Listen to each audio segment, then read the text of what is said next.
Hello students, myself C S Preeti Singh. And बच्चों, आज हम जो डिस्कशन करने जा रहे हैं वो बहुत इंपॉर्टेंट टॉपिक है, और टॉपिक है कि role of last 40 days in C S exams. मैं आपको बताने वाली हूँ, ऐसे बहुत सारे बच्चे होते हैं जब सी एस डबल पास करने के बाद सी एस एग्जीक्यूटिव में आते हैं तो उनके मन में बड़ा मोटिवेशन रहता है, बहुत क्रेज रहता है, बहुत जील रहती है पढ़ाई करने की, क्यूरियोसिटी रहती है। लेकिन पढ़ते पढ़ते पढ़ते पढ़ते धीरे धीरे वो डिमोटिवेट होने लगते हैं, और यहाँ तक कि जब उनका अटेम्प्ट आने वाला होता है उससे 40 डेज पहले वो दो रास्ते पे, दो नतीजे पे पहुंच जाते हैं बच्चों।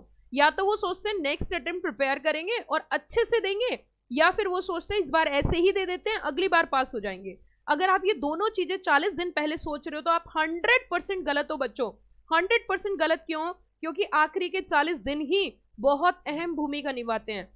आपको जो पढ़ाई करनी चाहिए थी, जो प्रिपरेशन करनी चाहिए थी, वो ऑलरेडी आप कर चुके हैं, क्योंकि रेगुलर अगर आप सी एस डबल के बाद एग्जीक्यूटिव में कॉन्टिन्यूस बेसिस पे पढ़ रहे हो और लास्ट के 40 डेज पहले आप अपने हथियार डाल रहे हो, आप सोच रहे हो कि छोड़ देता हूं, तब कर लूंगा, अब कर लूंगा, तो आप बिल्कुल गलत हो। क्योंकि प्रिपरेशन आपकी हो चुकी है, हार्ड वर्क हो चुका है, अब रिटर्न लेने की बारी है। आखिरी के 40 दिन आपको कुछ इस तरीके से पढ़ाई करनी चाहिए, दिन रात सुबह शाम कुछ भी नहीं आपको पता होना चाहिए। कॉन्टिन्यूस बेसिस पे आपने जो पढ़ाई करी है उसको बैक टू बैक आपको रिवाइज कर देना है। बैक टू बैक रिवाइज तभी हो सकता है जब आप कॉन्टिन्यूस डेडिकेटेड हो अपने गोल के प्रति, आपकी पूरी की पूरी आपकी जो है फोकस हो, उसी के साथ आपकी लाइफ में डिस्ट्रैक्शन ना हो। कुछ डिस्ट्रैक्शन हो तो 40 दिन के लिए सबको टाटा बाय बाय बोल दीजिए, और आखिरी के 40 दिन कुछ इस तरीके से पढ़ाई करनी है कि आग लगा देंगे एग्जाम में। इट मीन्स आप ध्यान रखना, चाहे आप दिसंबर अटेम्प्ट दो, चाहे जून दो, जून के बाद दिसंबर दो, कोई सा भी अटेम्प्ट दो, वो कभी भी आप ये सोच रहे हो कि इस बार पक्का अच्छी पढ़ाई करेंगे, वो इस बार कभी नहीं आया। इस बार अगर आप मेरी वीडियो देख रहे हो तो अभी अगर आपने सोच लिया कि मैं अभी इस अटेम्प्ट स्किप करने जा रहा हूं, या अगला अटेम्प्ट दूंगा, या ऐसी पढ़ाई करूंगा, या पढ़ाई नहीं होगी, नेगेटिव हो, तो ध्यान रखना बच्चों, ये 40 दिन ही आपको एग्जाम में पास कराते हैं। ये लास्ट के 40 डेज जो होते हैं ना, जिस बच्चे ने हिम्मत करके इन 40 दिन में दिन और रात, सुबह और शाम लगा दी, वो पास हो जाता है। और जो बच्चा कितना भी हार्ड वर्क कर रहा है और आखिरी के 40 दिन सही से पढ़ाई नहीं करता, कभी पास नहीं हो सकता।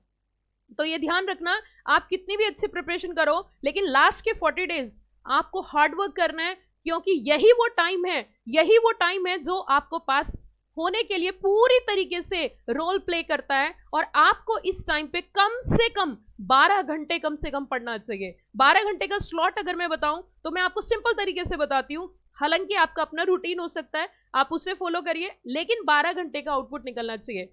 अगर बहुत सारे बच्चे मेरे अकॉर्डिंग चलना चाहते हैं तो मैं तो आपको सिंपल स्लॉट बताने वाली हूँ। सवेरे 4 बजे जगिए, 9 बजे तक पढ़िए, 5 घंटे का फाइनल स्लॉट। उसके बाद सीधा 10 बजे से लेके 1 बजे तक next slot, and then break के साथ 3-4 घंटे और निकाल लीजिए। क्योंकि जैसे जैसे दिन सुबह से दोपहर और दोपहर से शाम होती है तो ये नेचुरल प्रोसेस है कि बॉडी उतना अच्छा रिस्पॉन्स नहीं देती है। और आप अगर रात को 10 बजे पढ़ने बैठते हो और 2 बजे तक पढ़ते हो तो घंटे कितने हुए जरा चेक कर लेना। रात पूरी चली गई, सुबह पूरा चला गया, रात की नींद चली गई, सुबह की पढ़ाई चली गई। क्योंकि रात को 10 बजे से जो 2 बजे तक पढ़ रहा है वो प्रॉपर नींद भी नहीं ले पा रहा है और सुबह टाइम से जग भी नहीं पा रहा है। तो हालांकि आपका अपना रूटीन हो सकता है, उसमें मैं कोई इंटरफेरेंस नहीं होगा, लेकिन मेरे हिसाब से अगर कुछ बच्चे फॉलो कर सकते हैं तो सुबह जल्दी जगिए, अर्ली टू बैड 4 o'clock 40 दिन के लिए। अब कुछ बच्चे एक्सक्यूज दे सकते हैं, मैम सुबह नहीं जगा जाता, तो फिर जब आपके पास एक्सक्यूज इतना अच्छा आप कर ही नहीं सकते तो फिर आपको बताना ही बेकार है। जो फॉलो कर सकते हैं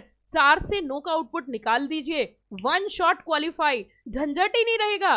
जिंदगी भर ताउम्र आपका जो एग्जाम आप दे रहे हो, चाहे आप एग्जीक्यूटिव में हो या प्रोफेशनल में हो, एक ही बार तो हिम्मत दिखानी है। बस लास्ट के 40 डेज ईमानदारी से, जज्बे के साथ, जुनून के साथ, डेडिकेशन के साथ लड़ाई लड़िए। और हाँ, ध्यान रखना, बिल्कुल मोटिवेशन बनाए रखना।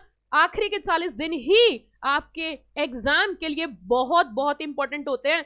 बच्चों, मैं आपको बता देना चाहती हूँ, ऑल ओवर इंडिया बहुत सारे बच्चे ऐसे होंगे जो लैक ऑफ गाइडेंस रहते हैं।